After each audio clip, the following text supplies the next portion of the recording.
Good morning to all. Today I am going to discuss type of goods difference between sale and agreement to sell. First we start with the type of goods. There are mainly three type of goods: existing goods, future goods, contingent goods. First we start with the existing goods. Goods which are owned or possessed by the seller at the time of contract of sale are called existing goods. അതായത് ഒരു കോൺട്രാക്റ്റിൽ enter ചെയ്യുന്ന സമയത്ത് സെല്ലറിൻ്റെ കയ്യിലുള്ള ഗുഡ്സിനെയാണ് നമ്മൾ existing goods എന്ന് പറയുന്നത്. Goods which are owned or possessed by the seller at the time of contract of sale are called existing goods. Example നോക്കാം. A is the manufacture of watch. വാച്ചിൻ്റെ മാനുഫാക്ചറാണ് എ ബിയോട് പറയാണ് 100 വാച്ചസ് തരാമെന്ന്. ഈ ഒരു കോൺട്രാക്റ്റിൽ എൻ്റർ ചെയ്യുന്ന സമയത്ത് എയുടെ കയ്യിൽ ഈ 100 വാച്ചസും ഉണ്ടായിരിക്കണം. അങ്ങനെയുള്ളതിനെയാണ് നമ്മൾ എക്സിസ്റ്റിംഗ് ഗുഡ്സ് എന്ന് പറയുന്നത്. നോക്കാം. A is the manufacture of watches. He sell 100 watches to B. It is a sale of existing goods because the watches are owned by A. Existing goods 3 type ഉണ്ട്: specific goods, ascertained goods and unascertained goods. First we start with the specific goods. These are goods which are identified and agreed upon at the time when the contract of sale is made. അതായത് contract of sale made ചെയ്യുന്ന സമയത്ത് തന്നെ ഗുഡ്സുകൾ identify ചെയ്ത് അല്ലെങ്കിൽ agree ചെയ്തിട്ടുണ്ടെങ്കിൽ അങ്ങനത്തെ ഗുഡ്സിനെയാണ് നമ്മൾ specific goods എന്ന് പറയുന്നത്. ഇപ്പോൾ ഒരു 100 ചെയേഴ്സ് ഒരു മാനുഫാക്ചറിൻ്റെ കയ്യിലുണ്ട്. ഈ 100 ചെയേഴ്സിന് ബി എന്ന് പറഞ്ഞൊരു ബയർ വാങ്ങണത് 10 ചെയേഴ്സ് ആണെങ്കിൽ ഈ 100 ചെയേഴ്സിന് ഏത് ചെയറാണ് ഈ ബയർ വാങ്ങണതെന്ന് ഈ എഗ്രിമെൻറ്റ് മെയ്ഡ് ചെയ്യുന്ന സമയത്ത് തന്നെ ഐഡൻറ്റിഫൈ ചെയ്തിട്ടുണ്ടെങ്കിൽ അങ്ങനത്തെ ഗുഡ്സിനെയാണ് നമ്മൾ സ്പെസിഫിക് ഗുഡ്സ് എന്ന് പറയുന്നത്. Next, ascertained goods. These are the goods which are identified by parties in accordance with the agreement after the contract of sale is made. Ascertained ഗുഡ്സിൽ പറയുന്നത് എഗ്രിമെൻറ്റിൻ്റെ സമയത്ത് ഏത് ഗുഡ്സാണെന്ന്. ഇപ്പോൾ 100 ചെയേഴ്സിൽ ഈ 10 ചെയേഴ്സ് ഏതാണെന്ന് ഐഡൻറ്റിഫൈ ചെയ്തിട്ടില്ലെങ്കിൽ അതിനെയാണ് നമ്മൾ അസർട്ടൈൻഡ് ഗുഡ്സ് എന്ന് പറയുന്നത്.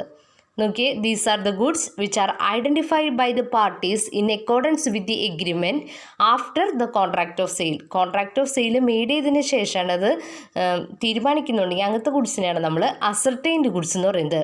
The identification taken place at A later time. പിന്നീടാണ് ഇപ്പോൾ 100 ചെയേഴ്സിൽ ഏത് 10 ചെയേഴ്സാണ് അയാൾക്ക് കൊടുക്കണതെന്ന് എഗ്രിമെൻറ്റ് ടു സെയിൽ മെയ്ഡ് ചെയ്തതിന് ശേഷമാണ് ഐഡൻറ്റിഫൈ ചെയ്യണമെന്നുണ്ടെങ്കിൽ അങ്ങനത്തെ ഗുഡ്സിനെയാണ് നമ്മൾ അസർട്ടൈൻഡ് ഗുഡ്സ് എന്ന് പറയുന്നത്. Next, unascertained goods. The goods which are not specifically identified and agreement at the time when the contract of sale is made. അതായത് ഏതാണ് കൃത്യമായിട്ട് സ്പെസിഫൈ ചെയ്തിട്ടില്ലെങ്കിൽ അങ്ങനത്തേനെയാണ് നമ്മൾ അൺഅസർട്ടൈൻഡ് ഗുഡ്സ് എന്ന് പറയുന്നത്. Next, second type, future goods. നമുക്കറിയാലോ ഫ്യൂച്ചർ എന്ന് പറഞ്ഞാൽ എന്താ, ഭാവിയിലെ അല്ലേ. അപ്പോൾ നോക്കിയാൽ, these are the goods which are to be manufactured or produced or acquired by the seller after the contract of sale is made. അതായത് ഇപ്പോൾ ഒരു കോക്കനട്ട് ഓയിലിൻ്റെ കേസ് പറയുകയാണെങ്കിൽ കോക്കനട്ട് അയാളുടെ കയ്യിലുണ്ടാവും, പക്ഷേ ഈ കോക്കനട്ട് പ്രോസസ്സ് ചെയ്ത് ഓയിലാക്കിയിട്ടുണ്ടാവില്ല. ഫ്യൂച്ചറിലാണ് അത് അങ്ങനെ ആക്കുള്ളൂ. അങ്ങനത്തെ ഗുഡ്സിനെയാണ് നമ്മൾ ഫ്യൂച്ചർ ഗുഡ്സ് എന്ന് പറയുന്നത്. അവരൊരു എഗ്രിമെൻറ്റിൽ ഏർപ്പെട്ടിട്ടുണ്ടാവും, പക്ഷേ ഫൈനൽ പ്രൊഡക്റ്റ് കയ്യിലില്ല. പക്ഷേ ഇപ്പോൾ കോക്കനട്ട് കയ്യിലുണ്ട്, ഓയിൽ കയ്യിലില്ല. അങ്ങനത്തെ കോൺട്രാക്റ്റുകളെയാണ് നമ്മൾ ഫ്യൂച്ചർ ഗുഡ്സ് എന്ന് പറയുന്നത്. അങ്ങനത്തെയുള്ള ഗുഡ്സിനെയാണ് ഫ്യൂച്ചർ ഗുഡ്സ് എന്ന് പറയുന്നത്. നെക്സ്റ്റ് പറയുന്നത് കണ്ടിജൻറ്റ് ഗുഡ്സ്. കണ്ടിജൻറ്റ് ഗുഡ്സ് എന്ന് പറഞ്ഞാൽ ഫ്യൂച്ചർ ഗുഡ്സിൻ്റെ തന്നെ ഒരു വകഭേദമാണ്, വേറൊരു വെറൈറ്റിയാണ് കണ്ടിജൻസ് ഗുഡ്സ്. അതായത് ഇത് ഫ്യൂച്ചറിൽ നടക്കുള്ളൂ, ഫ്യൂച്ചറിൽ തന്നെയാണ് ഇതും സംഭവിക്കുള്ളൂ, പക്ഷേ നമുക്ക് ഉറപ്പ് പറയാൻ പറ്റില്ല. ഇപ്പം നമ്മൾ തൈ അല്ലെങ്കിൽ വിള ഇട്ടിട്ടുള്ളൂ, വിത്ത് ഇട്ടിട്ടുള്ളൂ, പക്ഷേ നമ്മൾ കോൺട്രാക്റ്റിൽ എൻ്റർ ചെയ്യാണ് അത് ഫൈനൽ പ്രൊഡക്റ്റ് നമ്മൾ സെയിൽ ചെയ്യാമെന്ന് നമ്മൾ കോൺട്രാക്റ്റ് ചെയ്ത്, പക്ഷേ ഫൈനൽ പ്രൊഡക്റ്റ് നമ്മുടെ കയ്യിലായിട്ടില്ല. നമ്മൾ ചിലപ്പോൾ തൈ വെച്ചിട്ടുണ്ടാവുള്ളൂ, ചിലപ്പോൾ വിത്ത് ഇട്ടിട്ടുണ്ടാവുള്ളൂ. അത് ചിലപ്പോൾ അത് വളർന്നൊരു ചെടിയാവാം, ആവാതിരിക്കാം അല്ലേ. കണ്ടിജൻ്റ് ആണോ ഉറപ്പില്ല. അങ്ങനത്തെ ഉള്ള ഗുഡ്സിനെയാണ് നമ്മൾ കണ്ടിജൻറ്റ് ഗുഡ്സ് എന്ന് പറയുന്നത്. These are the 3 type of goods: existing goods, future goods, contingents goods. Next we start with the difference between sale and agreement to sell. Before that, what is mean by the subject matter of contract of sale? Subject matter is the content of a contract of sale and goods is the subject matter. അതായത് ഗുഡ്സിനെയാണ് നമ്മൾ subject matter എന്ന് പറയുന്നത്. Goods means every kind of movable property other than actionable claims and money. Actionable ക്ലെയിംസും മണിയും അല്ലാത്ത എല്ലാ movable പ്രോപ്പർട്ടീനെയാണ് നമ്മൾ goods എന്ന് പറയുന്നത്. It includes stock, shares, growing crops, grass and other things attached to or forming part of land. ഇതിൽ വരുന്ന items goods എന്ന് പറഞ്ഞ കാറ്റഗറിയിൽ വരുന്നത് സ്റ്റോക്ക് ഉണ്ടാവും, ഷെയർസ് ഉണ്ടാവും, ഗ്രോയിങ് ക്രോപ്സ് ഉണ്ടാവും, ഗ്രാസ്, ഇതൊക്കെയാണ് നമ്മൾ ഗുഡ്സ് എന്ന കാറ്റഗറിയിൽ ഇൻക്ലൂഡ് ചെയ്യുന്നത്. നമ്മൾ പറഞ്ഞു അതുപോലെ തന്നെ ആക്ഷനബിൾ ക്ലെയിംസും മണിയും എന്തായിട്ട് നമ്മൾ കൺസിഡർ ചെയ്യില്ല, ഗുഡ്സായിട്ട് കൺസിഡർ ചെയ്യില്ല. അതാണ് നെക്സ്റ്റ് പോയിന്റ് പറയുന്നത്. Actionable claims and money are not goods. An actionable claim is something which is enforceable only by action in a court of law. Court of ലോയുടെ ആക്ഷൻ വഴി എൻഫോഴ്സ് ചെയ്യുന്നതിനെയാണ് നമ്മൾ actionable claim എന്ന് പറയുന്നത്. അപ്പോൾ നമ്മൾ contract of സെയിലിലെ subject matter എന്തായിരിക്കും? സബ്ജക്റ്റ് മാറ്റർ ഗുഡ്സ് ആയിരിക്കും. ഈ ഗുഡ്സിൽ ഷെയർസ് വരും, ഗ്രോയിങ് ക്രോപ്സ് വരും, ഗ്രാസ്, ഇതൊക്കെ ഇൻക്ലൂഡറാണ് സബ്ജക്റ്റ് മാറ്ററിൽ. പിന്നെ ഈ ആക്ഷൻ ക്ലെയിംസും അതുപോലെ തന്നെ മണിയും ഗുഡ്സ് എന്ന കാറ്റഗറിയിൽ ഇൻക്ലൂഡ് ചെയ്യുന്നില്ല. ആക്ഷനബിൾ ക്ലെയിം എന്ന് പറഞ്ഞിട്ടുണ്ടെങ്കിൽ ഈ something which is enforceable only by action in court of law. Court of ലോയിൽ വരി നമ്മൾ എൻഫോഴ്സ് ചെയ്യുന്നതിനെയാണ് നമ്മൾ ആക്ഷൻ ക്ലെയിംസ് എന്ന് പറയുന്നത്.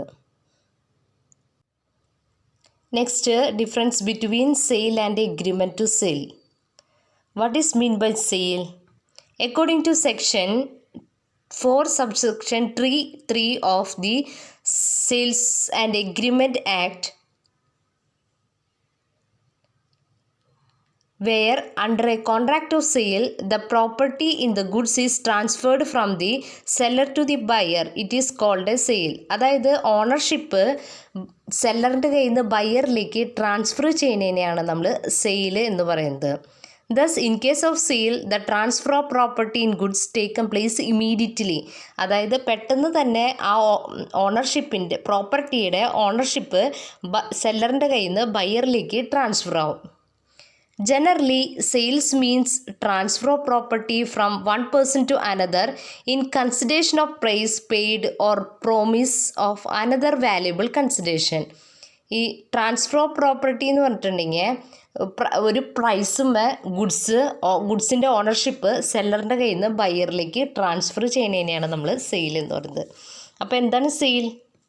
According to section 4 subsection 3 of sale of goods act, where under a contract of sale the property in goods, അതായത് ownership property of goods എന്ന് പറഞ്ഞാൽ അതിൻ്റെ ownership transferred from the seller to the buyer, സെല്ലറിൻ്റെ കയ്യിൽ നിന്ന് ബയറിലേക്ക് transfer ചെയ്ത് കഴിഞ്ഞാൽ അതിനെയാണ് നമ്മൾ സെയിൽ എന്ന് പറയുന്നത്. അപ്പോൾ എഗ്രിമെൻറ്റ് ടു സെൽ എന്തായിരിക്കും? Where under a contract of sale the transfer of property in goods is taken place at future time. ഫ്യൂച്ചറിലാണ് അത് ട്രാൻസ്ഫർ ചെയ്യണമെന്നുണ്ടെങ്കിൽ അതിനെയാണ് നമ്മൾ എഗ്രിമെൻറ്റ് ടു സെൽ എന്ന് പറയുന്നത്.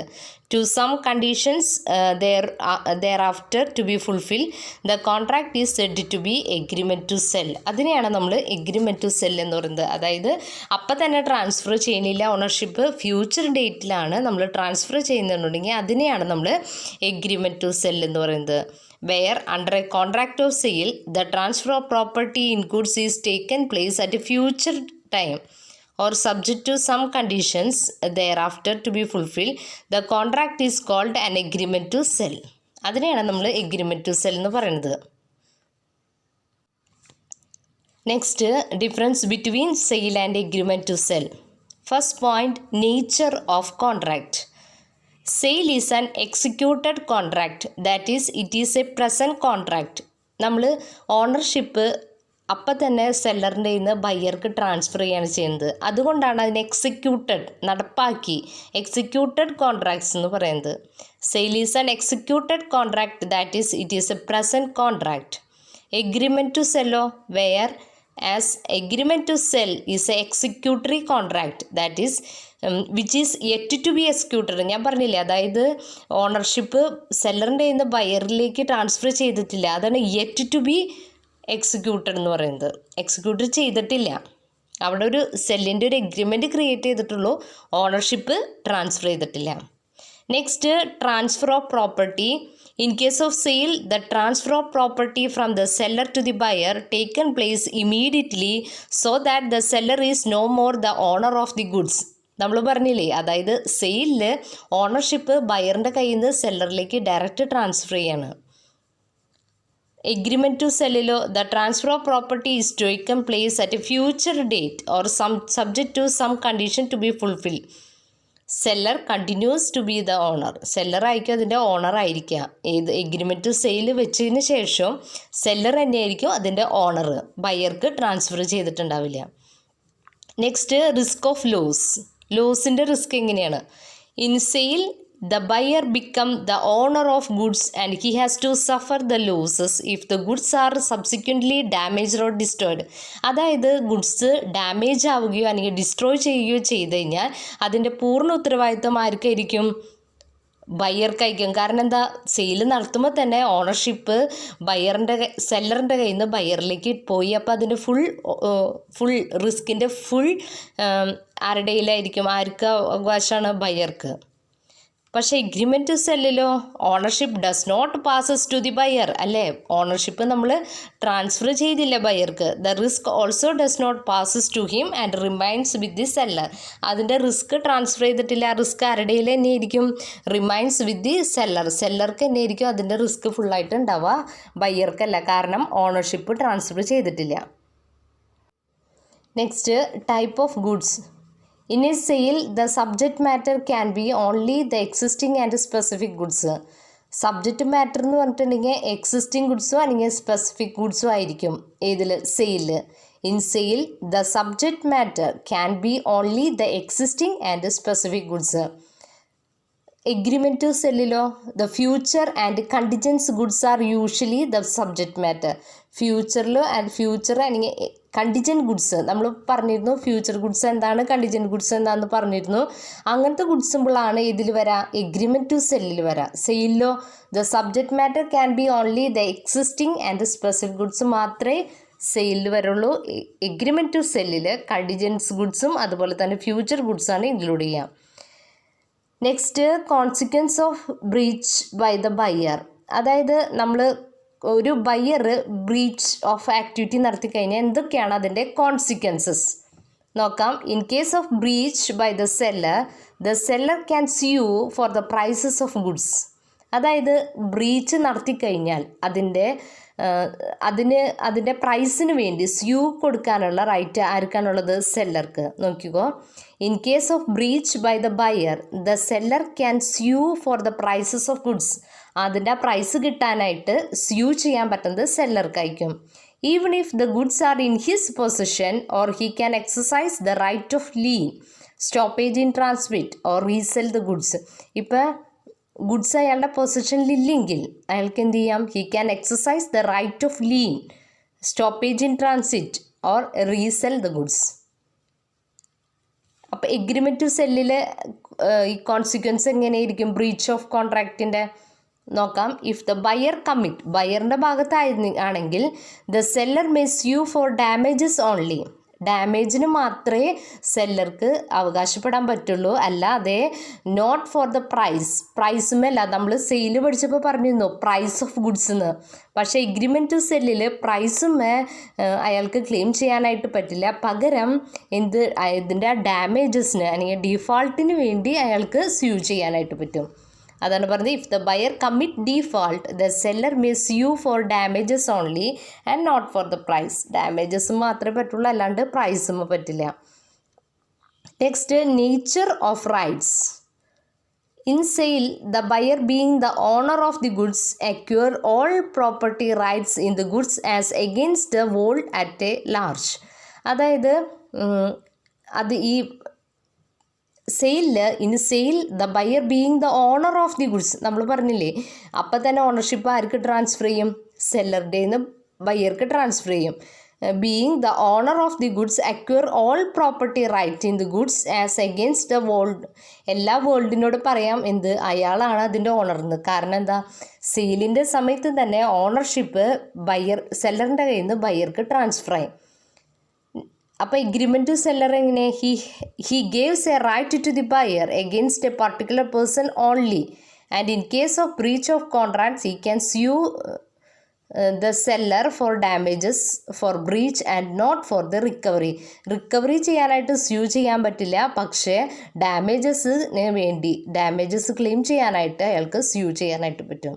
നോക്കാം. It gave a right to buyer against a particular person only and in case of breach of contract he can sue for the seller for damages for breach and not for recovery of goods. Next, insolvency of the buyer. In sale, if the buyer became insolvent before giving the price, the official receiver or assignee can claim the goods because the ownership of the goods has passed to the buyer. അതായത് സെയിലിൻ്റെ കേസിൽ buyer ഇൻസോൾവൻ്റ് ആയിക്കഴിഞ്ഞാൽ the official receiver or assignee can claim the goods. ആ goods claim ചെയ്യാനുള്ള അവകാശം official റിസീവർക്കോ അസൈനിക്കോ ആയിരിക്കും. ഏതിൽ, സെയിലിൽ. അപ്പോൾ എഗ്രിമെൻറ്റ് ടു സെല്ലിലോ, if the buyer become bankrupt before paying of price the seller can refused to deliver the goods unless paid for. അതായത് നമ്മൾ ഓണർഷിപ്പ് ട്രാൻസ്ഫർ ചെയ്തിട്ടില്ല, അപ്പോൾ ഇൻസോൾവൻ്റ് ആയിക്കഴിഞ്ഞാൽ, ബയർ ഇൻസോൾവൻ്റ് ആയിക്കഴിഞ്ഞാൽ അയാൾക്ക് എന്ത് ചെയ്യാം, ആ ഗുഡ്സ് കൊടുക്കുന്നത് റിഫ്യൂസ് ചെയ്യാം, കൊടുക്കാതിരിക്കാം. അപ്പോൾ ഇൻസോൾവൻസി ഓഫ് ദി ബയറിൽ പറയുന്നത് സെയിലിൽ ബയർ ഇൻസോൾവൻ്റ് ആയിക്കഴിഞ്ഞാൽ അതിനുള്ള നഷ്ടപരിഹാരം ഒഫീഷ്യൽ റിസീവറിൻ്റെയെന്നോ അസൈനിയുടെയെന്നോ ക്ലെയിം ചെയ്യാം. പക്ഷേ നമ്മുടെ എഗ്രിമെൻറ്റ് ടു സെയിലിൽ ബയ്യർ ഇൻസോൾവൻ്റ് ആയിക്കഴിഞ്ഞാൽ സെല്ലർക്ക് വേണമെങ്കിൽ ആ ഗുഡ്സ് കൊടുക്കാതെ അത് റിഫ്യൂസ് ചെയ്യാം. നെക്സ്റ്റ്, ഇൻസോൾവൻസി ഓഫ് ദി സെല്ലറിൻ്റെ insolvency. In a sale, if the seller become insolvent the buyer is entitled to recover the goods from the assignee or official receiver because the ownership of goods has to be pass to the buyer. അതായത് in case of സെയിലിൻ്റെ കേസിൽ seller insolvent ആയി കഴിഞ്ഞാൽ ബയ്യർക്ക് recover ചെയ്യാം the goods from the assignee or official റിസീവറിൻ്റെ goods recover ചെയ്യാനായിട്ട് പറ്റും. Because the ownership of the goods has passed to the ബയ്യർക്ക് ഓണർഷിപ്പ് ട്രാൻസ്ഫർ ചെയ്ത് കാരണം അതിൻ്റെ ആ എമൗണ്ട് അസൈനിയുടെയെന്നോ ഒഫീഷ്യൽ റിസീവറുടെയെന്നോ സെയിലിൻ്റെ കേസിൽ കളക്ട് ചെയ്യാം. എഗ്രിമെൻറ്റ് ടു സെല്ലിലോ, if the buyer has already paid the price and the seller became insolvent, the buyer can claim only a reasonable dividend and not the goods. ഗുഡ്സുമേ അയാൾക്ക് claim ചെയ്യാനായിട്ട് പറ്റില്ല, പക്ഷേ അയാൾക്ക് dividend claim ചെയ്യാനായിട്ട് പറ്റും. If the buyer has already paid the price and the seller became insolvent, the buyer can claim only a reasonable dividend and not the goods. ഗുഡ്സുമേ അല്ല, dividend അയാൾക്ക് claim ചെയ്യാനായിട്ട് പറ്റും. These are the difference between sale and agreement to sale. Next we move to the assignment questions. First question, what do you mean by agreement to sell? Second question, distinct between sale and agreement to sale. Thank you.